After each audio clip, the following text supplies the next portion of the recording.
Hey everybody, welcome to another episode of Defense of the Patients. Today is DotP Plays, and it's DotP Plays Fallout 4. I'm Cyphus, I'm sitting here with Wazoo. How's it going, guys? And Ursinity. Hello. Respectively the host of Try Hard Tuesday and Theorycraft Thursday. We got almost the whole week here. Yep. A mixture of all good things. Yeah, that's We'll right. have to drag in one of the Wednesday people. Yeah, one of these days we will. We'll get them away from a game that is Dota. And playing, something a little more, I don't know. Not Dota. Not Dota. It's such a foreign concept, really. Like, you just have, game, but Bethesda games tend to take me away from whatever I'm doing and kind of immerse me in that world for a while. Yeah, well, I mean, that's, really the right way to play them, right? Like, there are plenty of games that are fun, but, you can jump in for 20 minutes and then jump out, but Fallout, it's really, I want to just jump in and, sit there for 8 hours and, not move. Maybe get a catheter, who knows, and just play. Dota is a commitment, but Fallout is it's a binge. It's a binge, or at least that's how I've always played them. I've been that way with every Bethesda game I've ever played. It's just been a real big binge of maybe an 80 to 120 game, hours worth of gameplay, and then I just walk away and maybe never go back. For me, there are aftershocks that kind of permeate throughout, a couple years later. I don't know, it'll snow, and I'll be like, Skyrim, I'm going to be a fucking Dragonborn this winter season. And when I get it and I install all my mods, I play for 2 or 3 hours, and then I just stop. Because I've already experienced it. It's so much the setting is almost a character in Bethesda games that if you don't like the setting or you don't feel that it's immersive, it might wreck things for you a bit. The settings they pick are really, really iconic and just fun to play in. Yeah, I'd agree.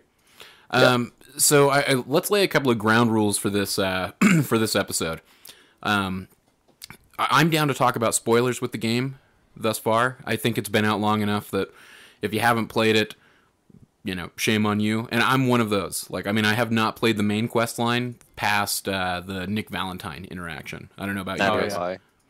So I got to Nick, and I was kind of I feel like I'm starting to get the hint that your child is 10 years older, or maybe 20 years older, or they're not. You're not looking for a baby anymore, right? Or, do you guys have that vibe? Yeah, I do. I haven't advanced that far either in the main quest because I feel like the moment you hit that big city, it just opened up the game, and it does it in an interesting way that I don't know. It felt more linear in old Bethesda games to kind of pick quests up along the way, but you didn't have as many as I feel I do just 10 hours into the game.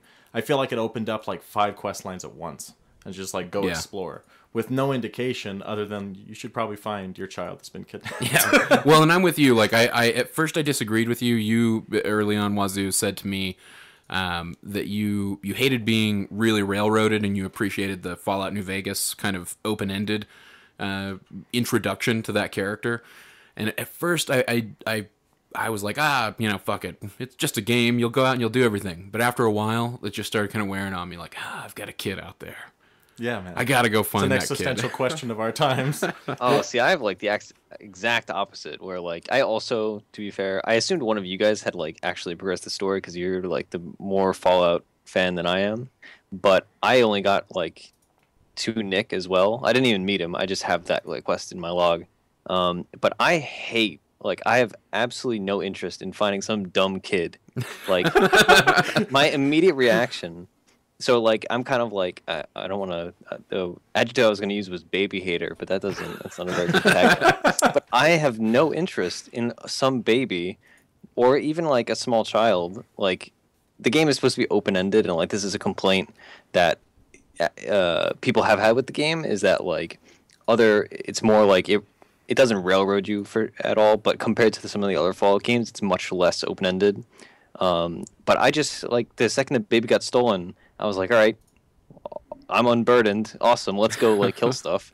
But, well, I just don't like babies in anything. In Walking Dead, the freaking baby Judith, I'm just ditch it. You don't need that. It's just so many problems. But baby Sean, not on my watch, dude. If I know baby Sean's out there kicking, I'm going to go find the baby, dude. That's that's going to be on, my top things to do. Yeah. So I have gone farther in the plot than that, but I'm not going to spoil anything. Oh no, you should feel free to. I've only got to the point where I found the dude that actually took him. Yeah. Oh, I have gone That's past not that. very I far. killed the dude who. And then I went off, and I've been doing Dark Brotherhood shit, dude. Kellogg. And they offered to have me join, and I was just like, you know, like you guys, like they just spout religious shit all the time, and you're just like, Yeah, it sounds exhausting. They're so nationalistic. I just don't like hanging. The Brotherhood out of with them Steel? too much. Yeah. You know what bothers me the most is it feels like I hate that I have to like join them in order to do something or continue on in that quest line, because I despise that they're out there just collecting all of the fucking technology and hoarding it for themselves under the guise of technology is what caused this problem in the first place. Obviously, we're the ones who should have it. Yep. I mean, I struggle because like I feel like I'm sounding like I'm complaining so much about the game, even though I enjoyed it so much. But like, I suppose it's one of those things where like it just doesn't live up to your expectations, in that like you kind of hype up the game. Because I think of like when I think of Fallout, I think of like a universe that I can do kind of whatever I want. But in the game, like at the end of the day, you really are kind of like set down a path, and sure you can make some little deviations, kind of like Mass Effect, which of course that's BioWare, not Bethesda. But like people have that same complaint where like you could do all these things, but at the end of the day, you have 3 paths. So in Fallout, I was like, I don't know. I started the game and I was like, all right, cool, the Minutemen, and I was like, I play as like a terrible person in all these games. I don't know what that says about me, but it is what it is. And I was like, oh, this is sweet. I'm gonna take the Minutemen. I'm gonna rise them to power, and I'm gonna be like a dictator over the Commonwealth. And I'm just gonna like pillage and take what I want and kill people that disagree with me. And then it was just like, nope, you got to be a good guy because whatever his name is. Because you're a father.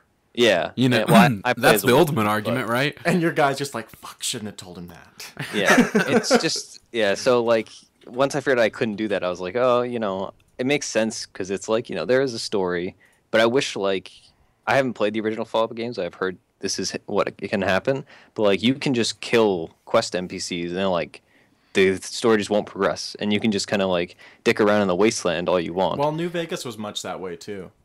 Oh, yeah? Fallout 3 was more of a linear story because you had to find your dad, you know? Yeah.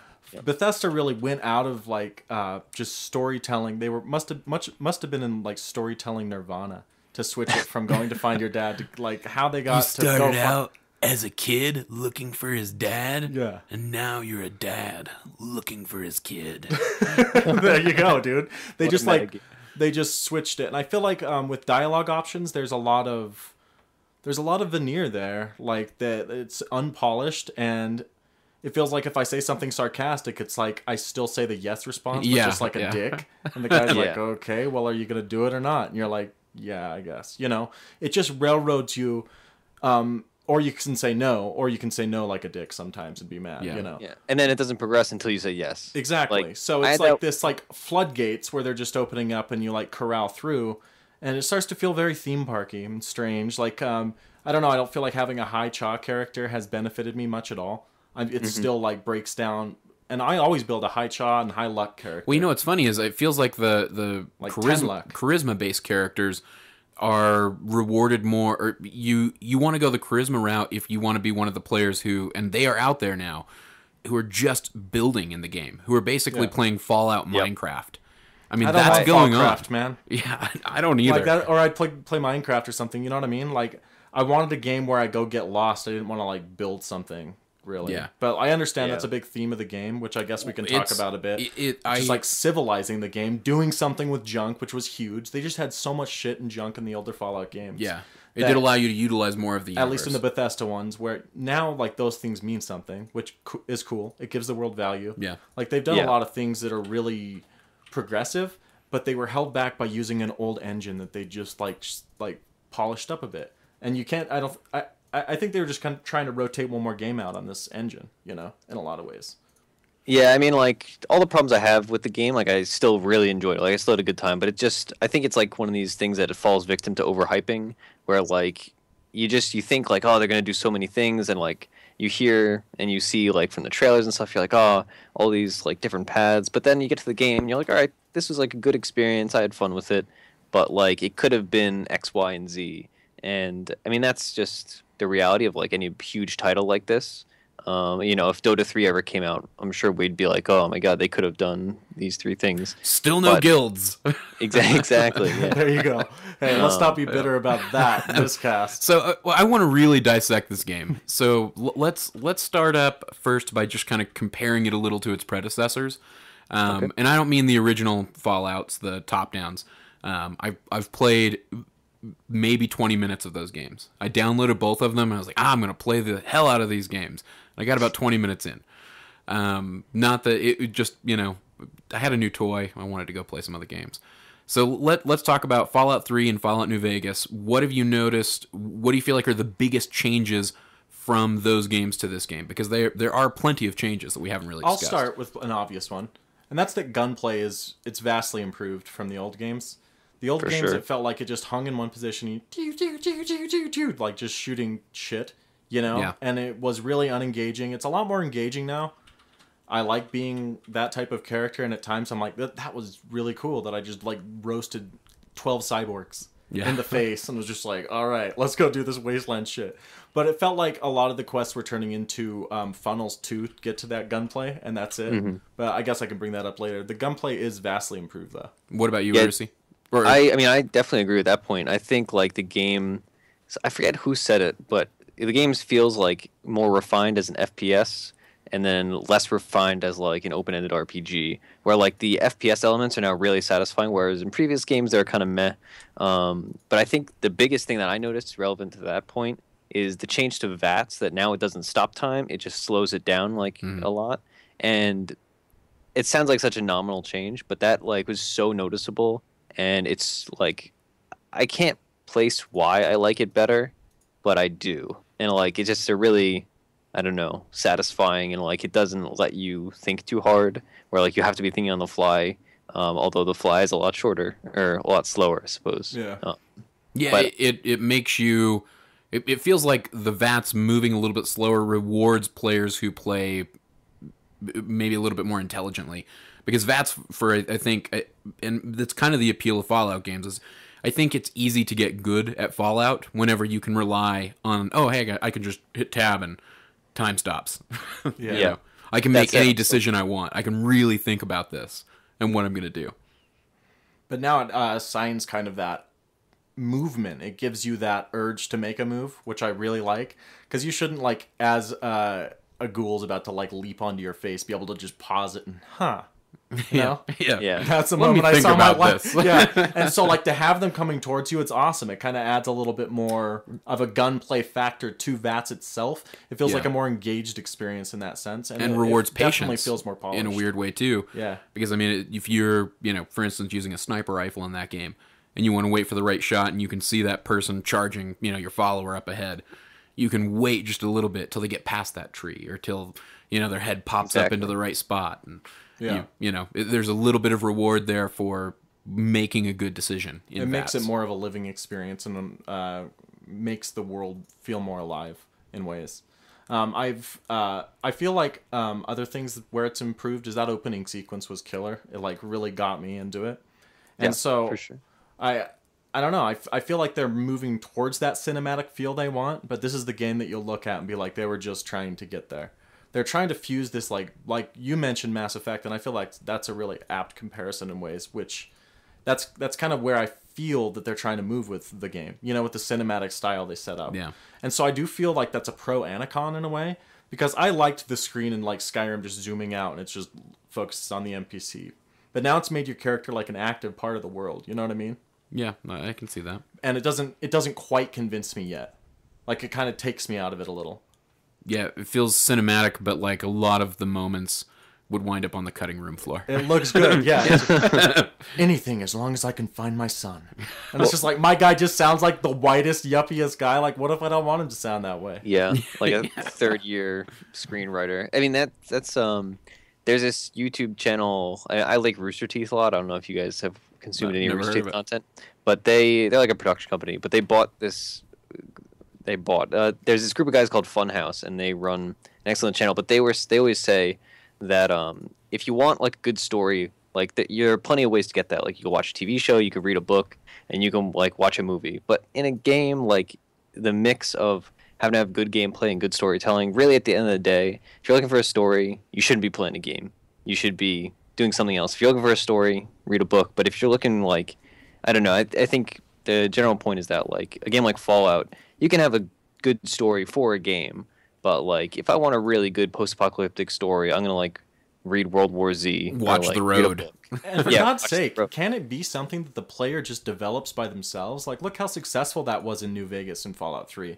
I mean, you just could leave and just like, I don't feel like I'm that bad about not having to find my dad. Like, he's my dad. He'll figure it out, you know? At the same like, time, I think there is that element in this game still. I mean, you and I have probably hit the side quests in a different order.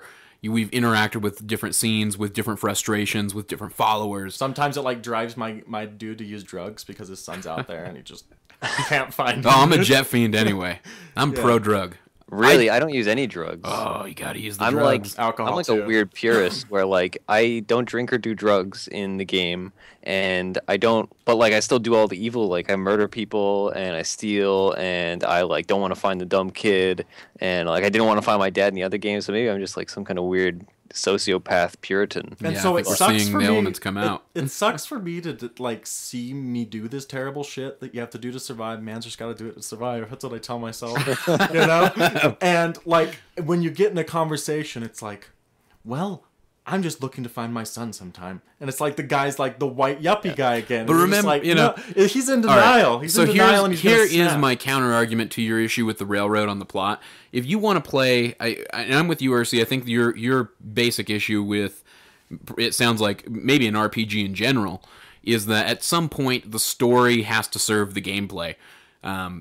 Stories inevitably have to lead to a fight because the only way that I can be an actor in this world sans a lot of dialoguing options and a lot of different paths for those dialogue options to go.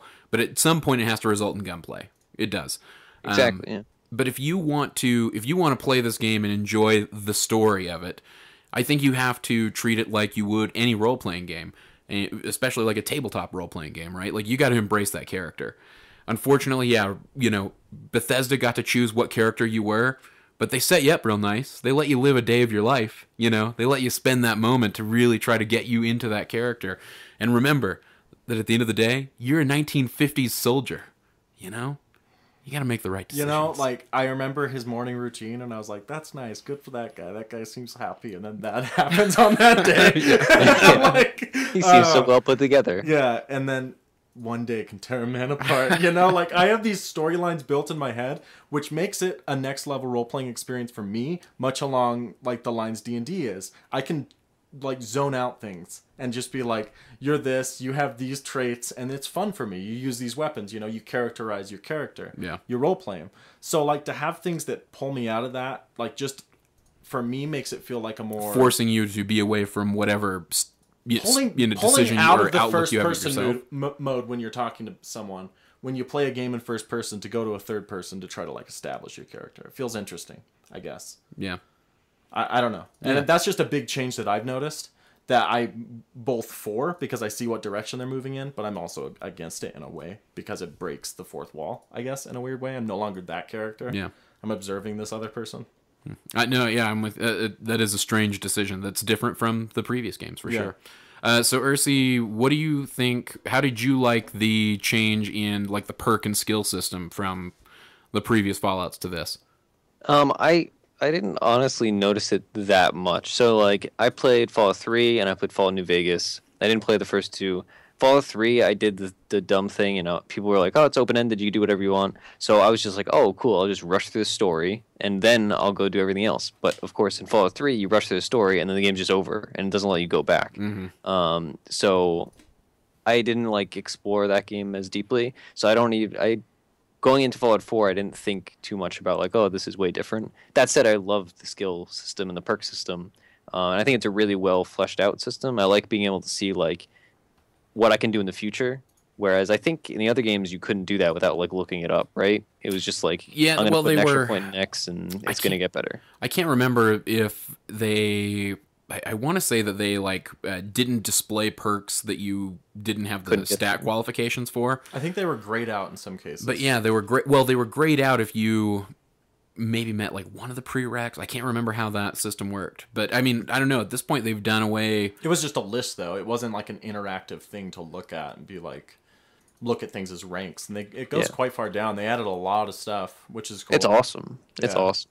Yeah, I do like that change. I'm not sure that I appreciate the loss of the skill system. I think I kind of like that complexity that was added to the previous games. It almost feels or at least the way that you design and build a character at this point feels a little dumbed down. It feels a little easier to min max at this point.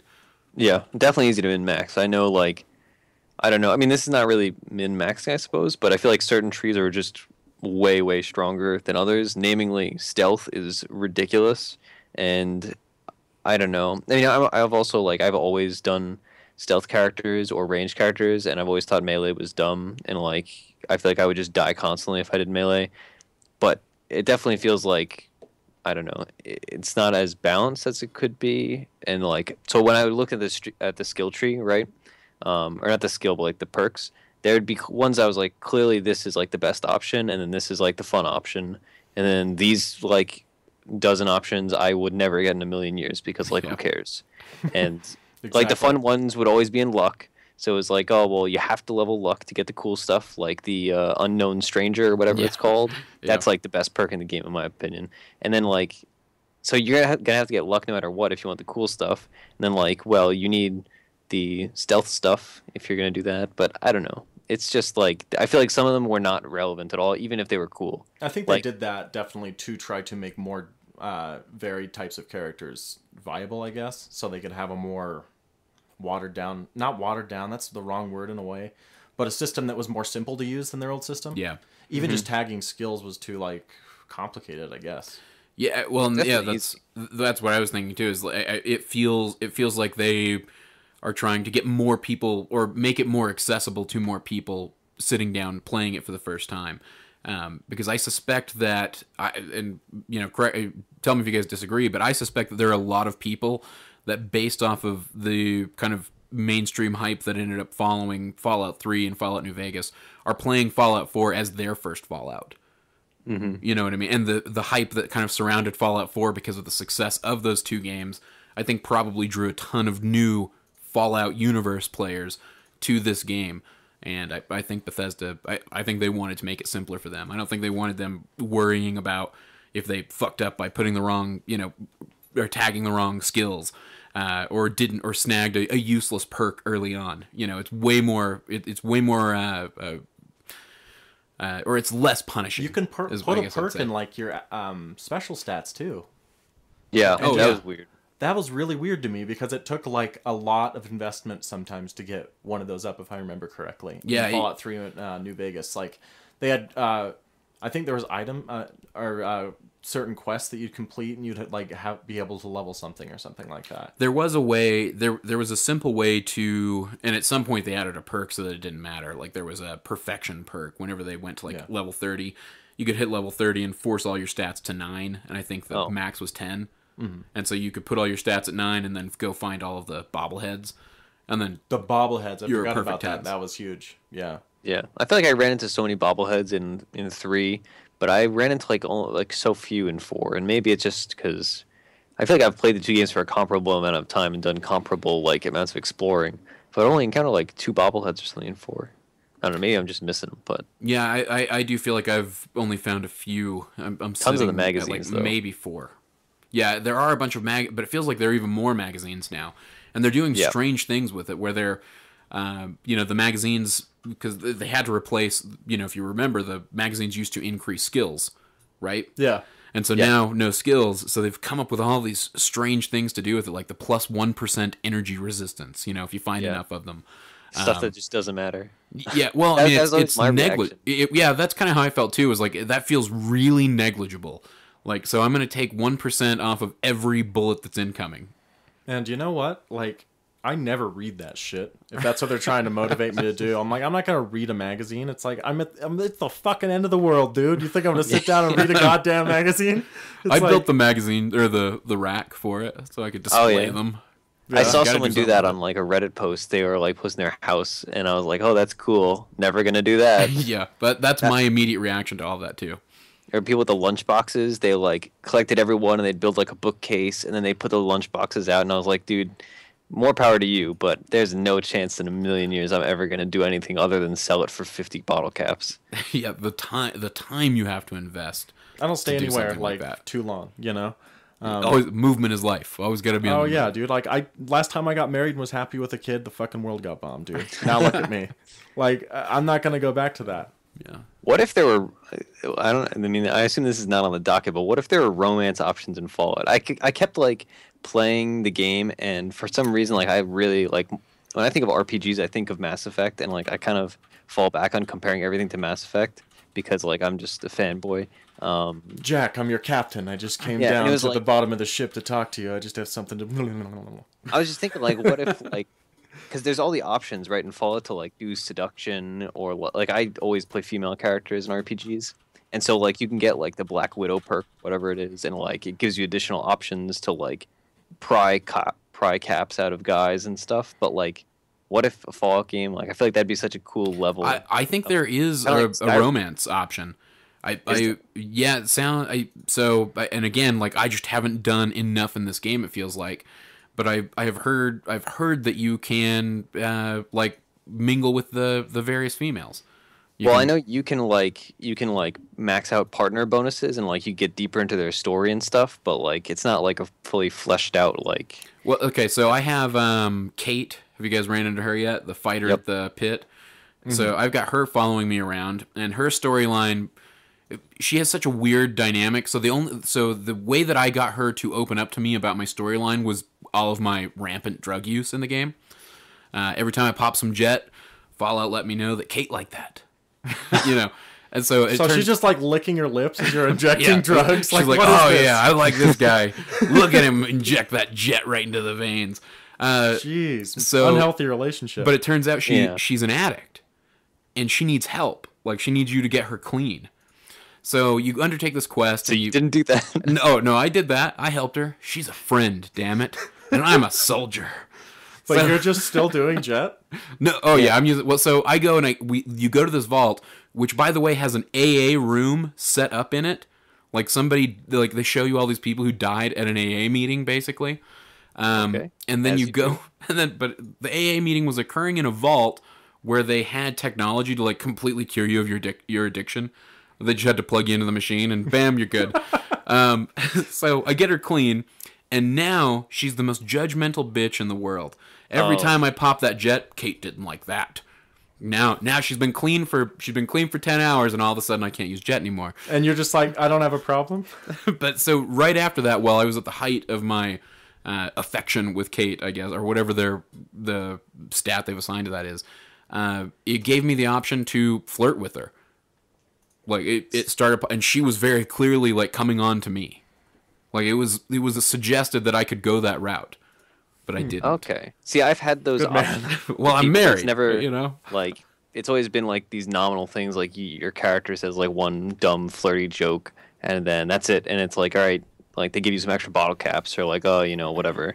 I don't know. I also like it's funny how we've had such different experiences with the game because I saw Kate in like, you know, where you find her outside of like the ring, and the game very clearly steered you in the direction of like talk to her and bring her and she will be your partner if you want her to be. And I was just like, this girl's an addict and she's a crazy person and I don't need that in my life right now. So I was just like, all right, stay here. And I was like, other than killing her, which I don't even know if you can do because you can't kill certain NPCs in this game. But I was just like, I don't need this. So like I actively tried not to get her to come to my civilization and be one of my partners. And so now she's just like sitting in that place with the crazy guy that runs it. And it's just like, I don't know. I feel like it's a really cool dynamic to like us two can play the game, right? And have a completely different experience with the same character. But at the end of the day, like no matter how much I shun her, like the game still like points you in the direction of like it doesn't matter how many times I tell her like to screw off, she still wants to come to your civilization and help you. And I was like, it doesn't let that option, or it doesn't let that storyline resolve itself. Yeah, and I feel like in that that wouldn't be direction. complicated to to put into the game, right? You could just be like you could just tarnish relationships so much at a point that they would just not like be an accessible partner in the future. But Oh man, I don't. I feel like there's just binary in Fallout 4. You just say yes or no, and like you can make sarcastic remarks or whatever, but it doesn't ever add anything. And maybe doesn't mean maybe. Maybe means later. Yeah, exactly. And even no means later a lot. Yeah, Of the time. no means later, and maybe means later. And so I feel like by taking out those interesting things, those interesting like fuck off, and the character actually leaves because they don't want people to be like, oh, I fucked this up in this playthrough of the game, and I like told the character to leave. Yeah. I remember there's a cool female companion in Fallout New Vegas, and I'm not going to spoil too much if you haven't played that game because it's an amazing experience. But like I delivered her and forgot I had another quest open, and pretty much delivered this awesome female companion just to be slaughtered. And they're just like, thanks, and they just paid me and killed this girl in front of me. And like that character was just gone that I like really bonded with. And it was because I was neglectful and like who I introduced her to and like didn't realize it was that same person. Wow. But in Fallout 4, never picked her up, I guess. It feels like they don't allow that type of thing. There's no like finality in death. And what was interesting about the early ones is the finality in death, like Ursi mentioned in Fallout 1 and 2. You could kill quest NPCs and go off to another area and just start something else, and you're onto a new quest line. Do you think, and I'm just wondering and speculating, because I bet I have like 40 hours of Fallout since it came out, which I feel like is a little light. I feel like I should have hit 60 by now. Like hit that. Man, like, I'm not even to 60. where you are, so. Yeah, neither am I. I've been so busy. Like the game came out at like the exact worst point for me. This break though, I'm gonna give it the old Fallout. Now I feel like I'm so out of it. Like I need to start a new character, but I'm not gonna do that because that's. I just give him 10 luck again, my guy, because you have to be fucking lucky to end up in that guy's situation.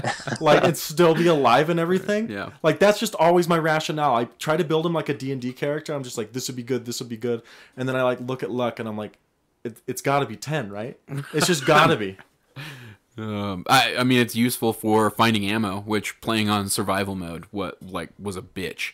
I ended up having to put points into luck just so that I could find the ammo to survive. Yeah. Really? Oh yeah. And grab that perk. Like I mean, it was necessary. Scrounger or whatever. Yeah.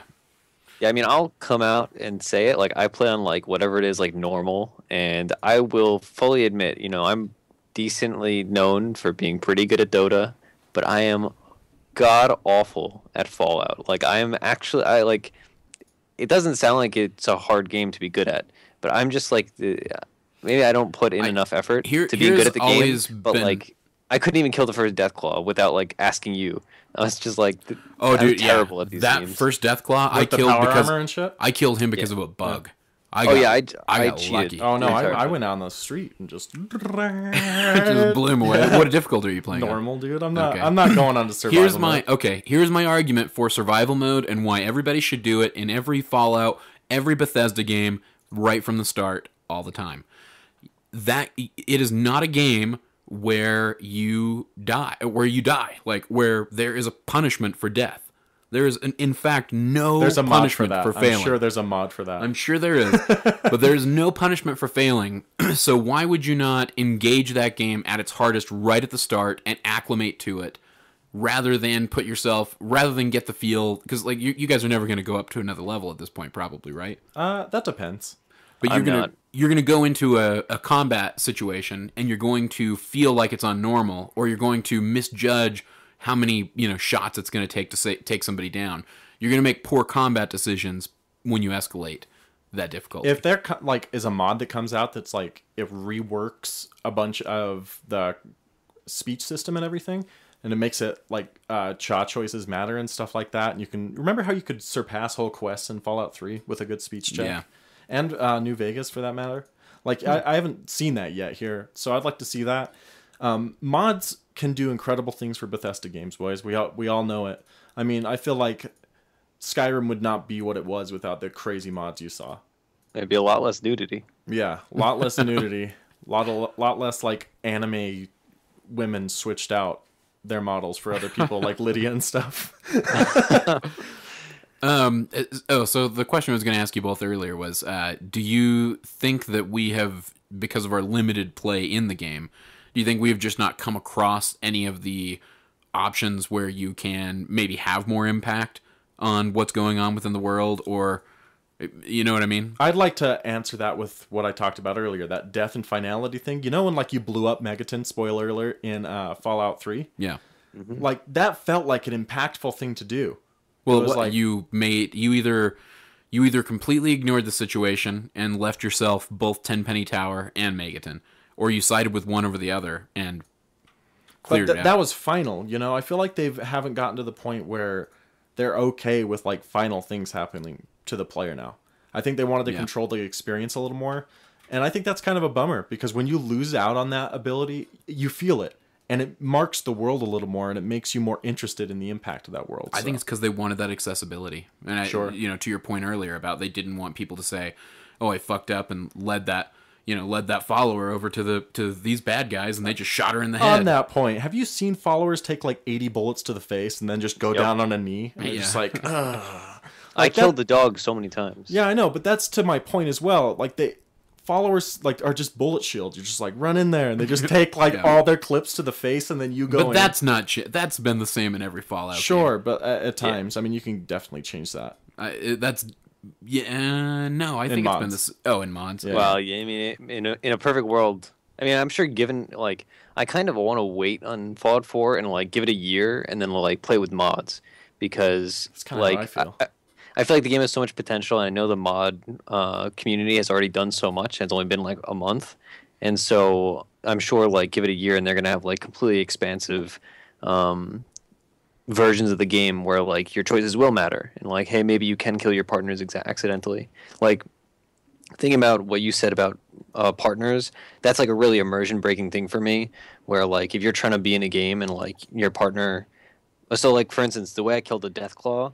Was I stood up on like a building that I couldn't get to, and what I did was I just commanded the dog to run around to bait it out. The dog would die or get knocked out, whatever. It's like Pokemon, and then the Deathclaw would get into vision. I'd shoot him like 5 times with whatever crappy pipe pistol, and he'd take like a teeny bit of damage.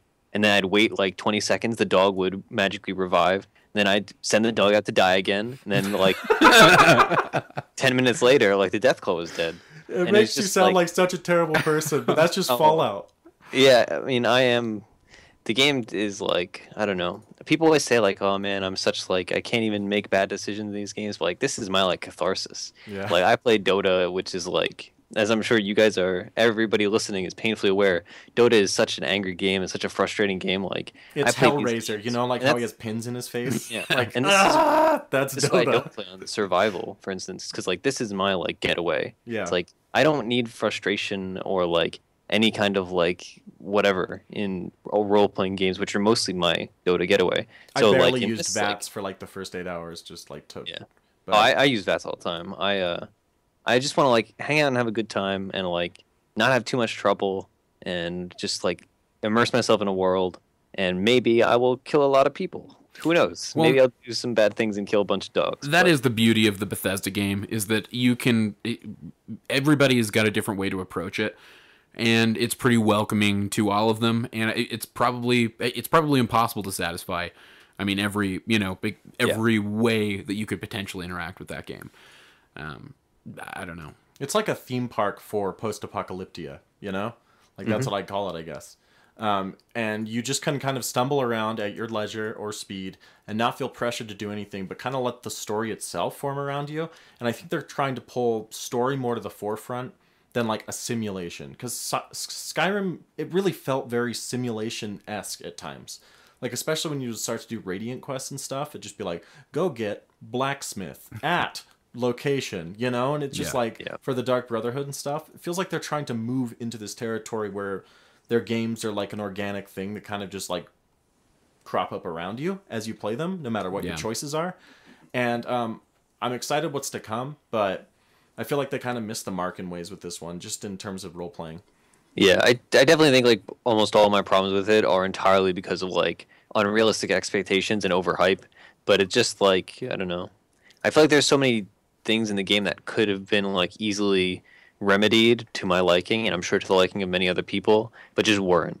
Like being able to shun a companion, like that seems like it could be 2 chat options, and that's all you need to add to the game, and suddenly whatever her name is, Kate, is just gone forever. Like that's, I don't know. I feel like there's so many like little things that like a modder, I'm sure, is going to fix in 5 minutes, but Bethesda for whatever reason couldn't add in the 16 whatever years that it took them to create this game. Oh, Rockstar thinks Bethesda's stupid as fuck for allowing mods, but Bethesda's laughing all the way to the bank, because modders come in and make their games amazing. Exactly, yeah. And then like a year passes and you see like screenshots on like the Facebook trending shit or something that's like Fallout 3 made to look incredible, and you click on it and you're like, that game's cool, I should try it. Like it's just free advertisement, it's free utility to your games, it's free everything. The game free becomes, patches. Yeah, the game becomes what you want it to. You can literally replace like Left 4 Dead characters into Fallout like 3 in New Vegas and shit. It's just like ridiculous, but people do it. I don't know. I'm with you, Ursi. I those are probably my biggest like personal complaints with the game as well. Is more in that role playing immersion arena. I wish that they weren't afraid to. I wish they weren't afraid to punish the player or punish a playthrough. Mm-hmm. Yeah. Why not do it? I mean, why not literally make every playthrough completely different? And I know they are anyway, but they're different. They're only different in the order that you choose to do things. It's so compartmentalized. Like, this doesn't affect this, which should, in an area like that, it should, right? Exactly. Like, when you make it's such certain a small choices, area. maybe other people will be like, actually, fuck you, I've heard about you, and this is post-apocalyptic. Yeah, reputation. Yeah. I mean, stuff like that, the no karma system as well, another one, Bethesda, it's like, I'd like to have that little reader that was like, dude, you just done fucked up. Like, she's really sick and needs that fucking Med-X, and you just snagged all that shit. And it's like, it gives you the sound effect. Yeah. I liked that because it had that scale to compare the game world to, where you're like, I'm a dick. This thing says so. Like, it's my badge, I guess. Bethesda says you're a dick. That's like the perfect complaint. I like that's exactly my thing. Is like there's no consequences outside of the immediate like if I kill somebody, exactly, like I should have like karmic problems where like right now I could kill a shopkeeper and like nobody like 10 feet away is gonna care. But so like think about like I run the Minutemen. Obviously, you have to run the Minutemen. You're just railroaded into that decision. Which, to be fair, that's a very integral part. But like it'd be interesting if you could just be like, if the I can't remember the guy's name that is like the co-runner of the Minutemen. Garvey? Garvey, yeah. Preston Garvey. Yeah. He should very realistically be like, hey, like instead of making me leader after I've killed dozens and dozens of innocent people and stolen everything from every shop and done all these terrible things, he should be like, hey, I see something in you. Like, you can get shit done and get us the fuck off this desert. Like that's pretty much you'd be a great leader. You're so charismatic, yada yada. I'm like, yo, have you been like paying attention to what's happening? Like 2 minutes of walk away from you in a different town. You know when a settlement all the way on the other side of the map is under attack, but you don't know that I've been out slaughtering innocents. And I'm also the type that when people really comment on me and like how much they like me, I immediately don't trust them. So I just like looked at Garvey and I'm like, I don't know about you. Like, you might like me, but it's not mutual, really. Yeah. I don't know. That's another complaint about characterization is I don't feel like there's any character that's been particularly interesting.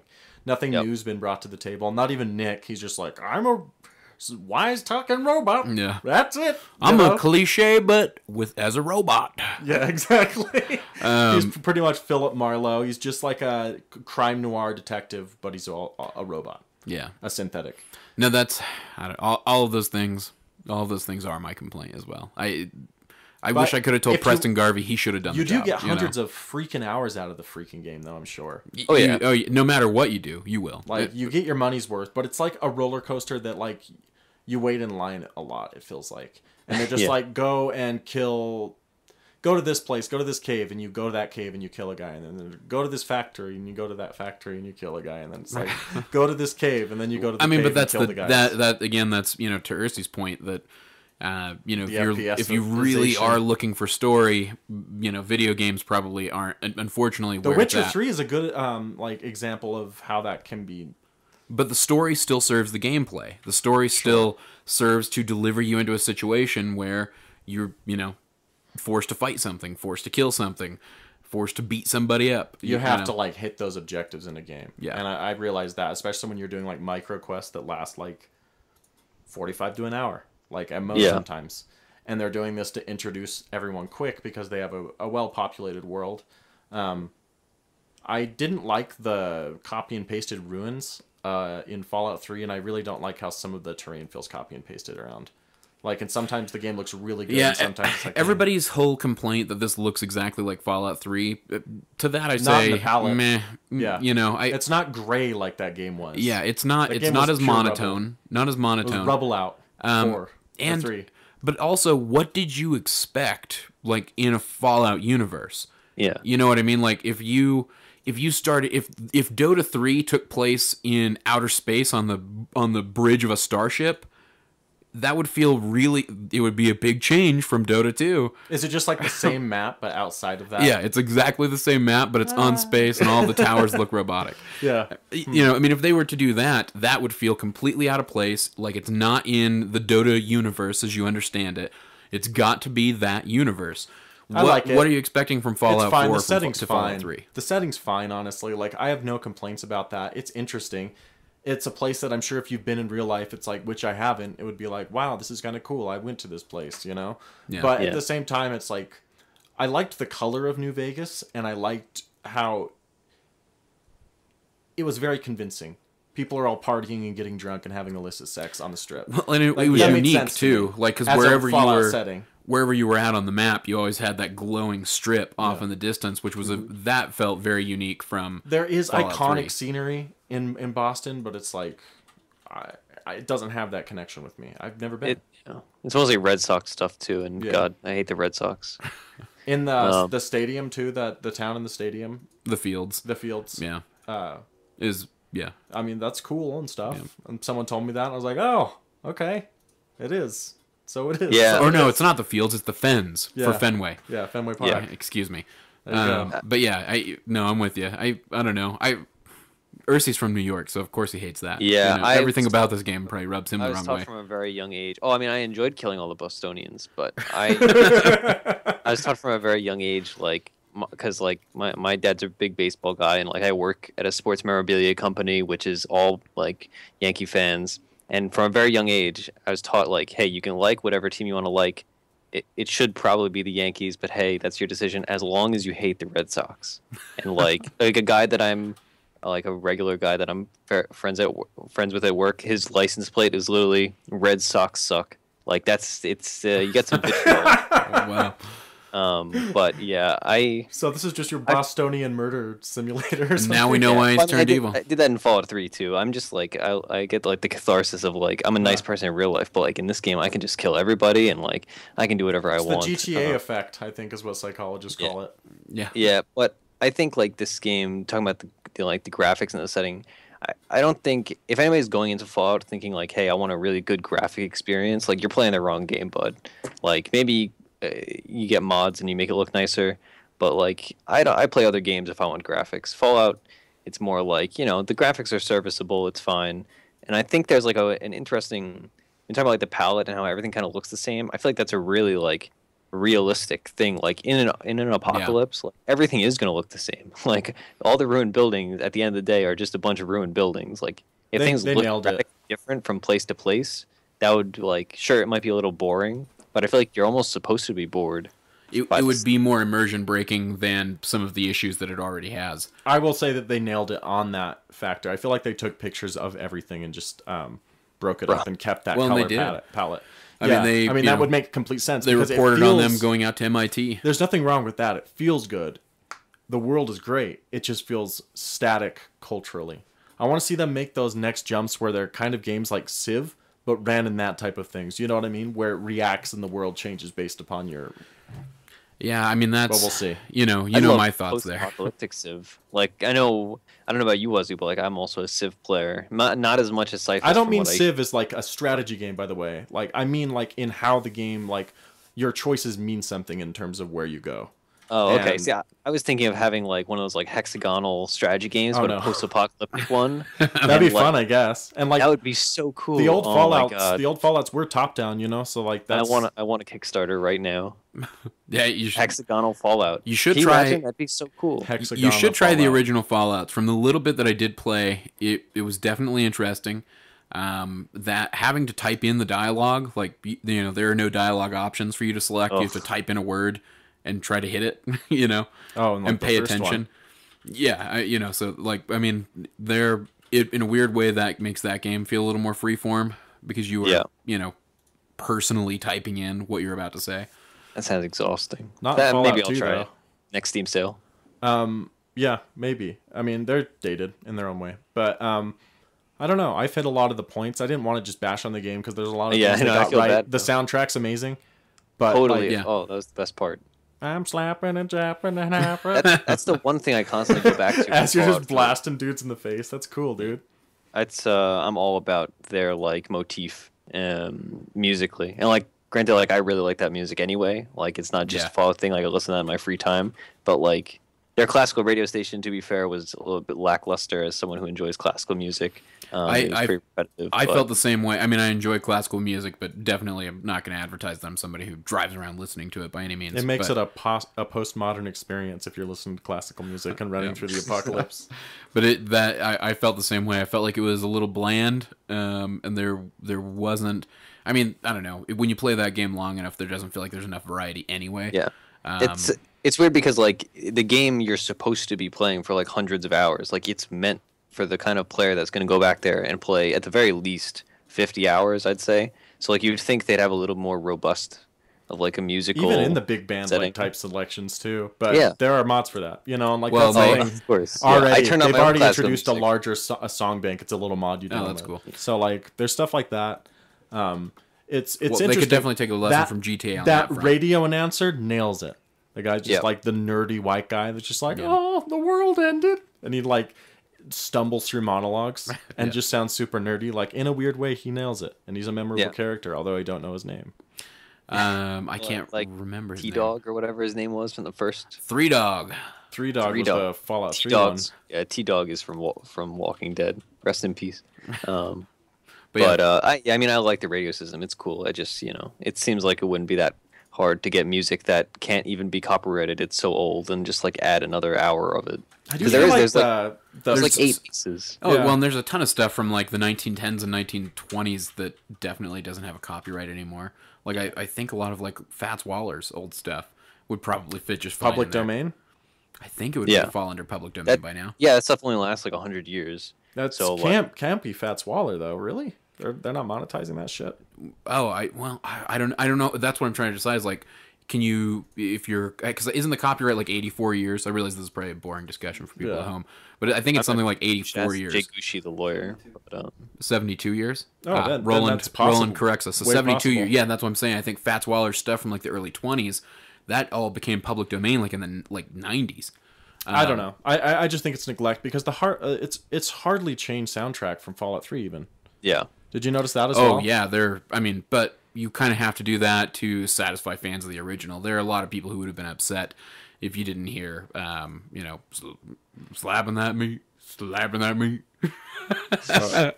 don't want to set the world on fire. If you didn't have that, there would be an uproar. There'd be a riot. Yeah.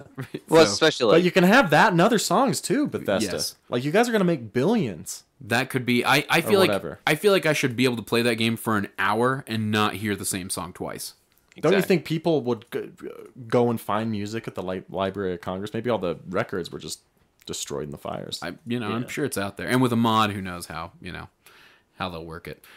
So before we close it out here, since we did rag on it a little bit, what's the thing that you like the best about it? What has been the best change, the best element of this latest Fallout? It's a double-edged sword for me. Okay. Because I like that it's still the same reliable experience. You can ridiculous shit that can happen to you, but those are the things that are interesting to it. Is the weird way the world interacts, not like their quests. So that's the double-edged sword. Yeah, I would agree with that. I think like if I had to pick like two things I really enjoy, it'd be like you said, it'd be the interaction with like the random stuff where like you can shoot at somebody and like shoot their arm off, and that's always fun because in games sometimes that doesn't happen. But then the other thing would be like I play a stealth character, so you can be sneaking up on a bunch of bandits and you can just listen to their conversation, and like that kind of like random stuff, even though obviously it's pre-recorded and they say like the same of like 18 conversations, but it is like a really cool like little nuance where like just those weird interactions where like it's not strictly story based, it's not an actual conversation, it's just some weird stuff that happens. Or like when you're wandering through the wasteland looking for adhesive, and you see like the teddy bears with like sunglasses on and like stuff that was clearly like put there by the developers as like a little tongue-in-cheek joke.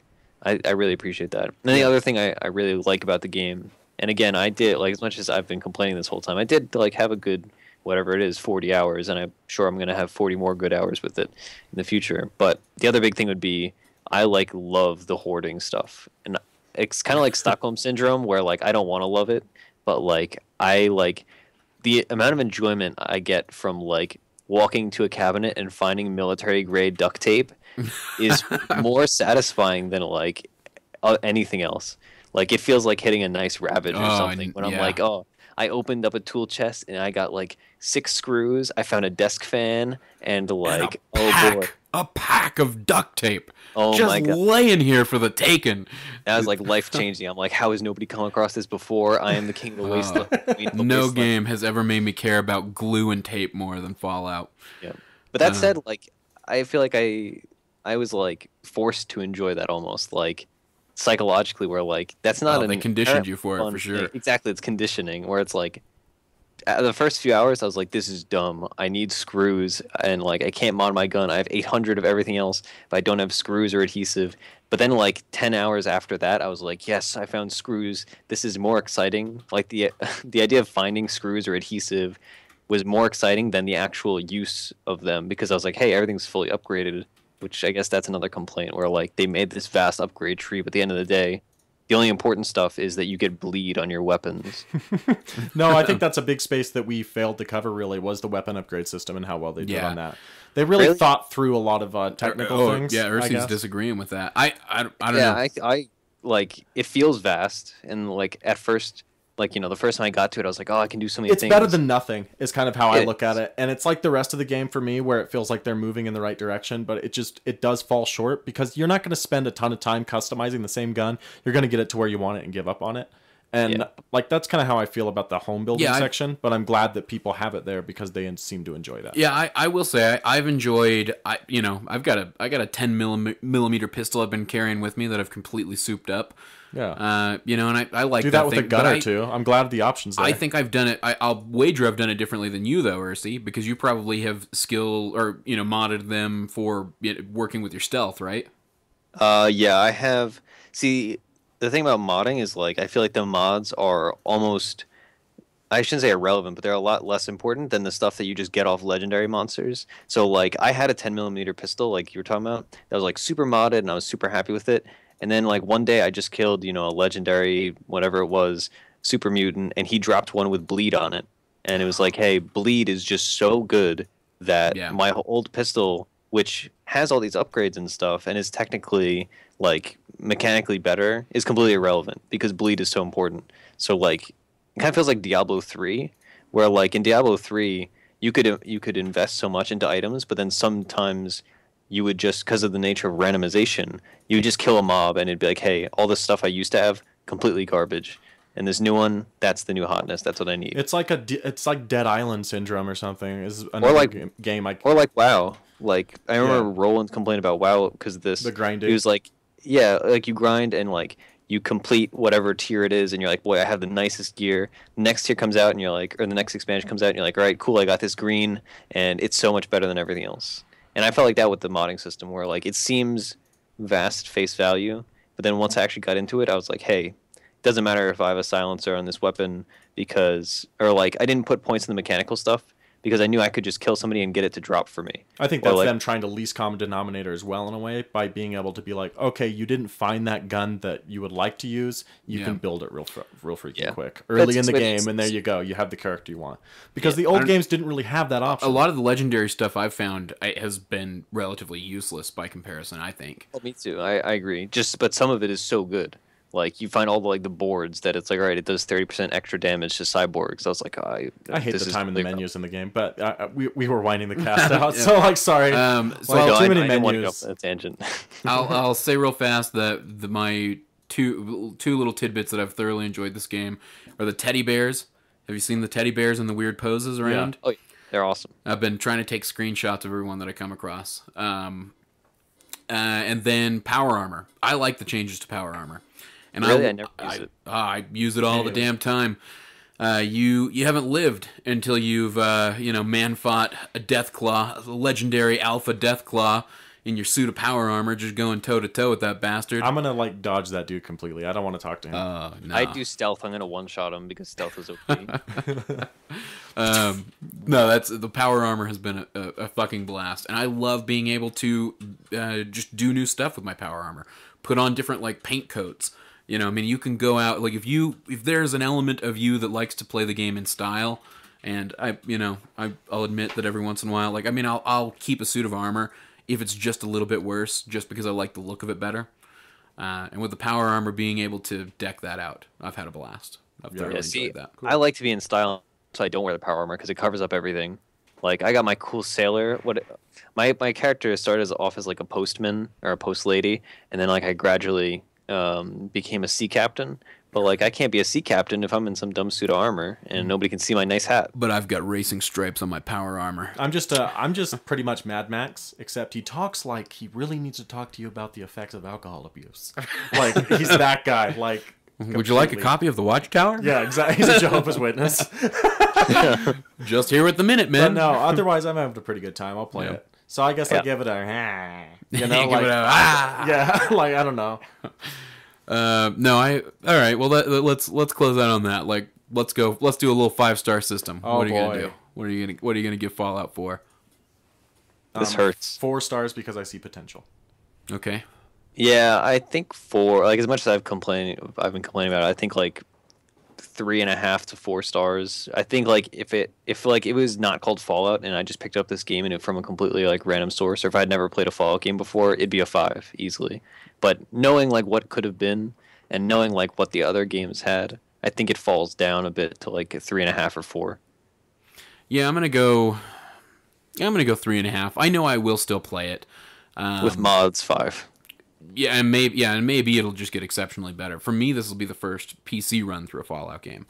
All my others were on console. Bork your shit with mods, but you'll figure it out. Yeah, I mean it'll be fun. It'll be fun to try. You can make a gun shoot SpongeBob laughter. I saw on Reddit. So that sounds terrible.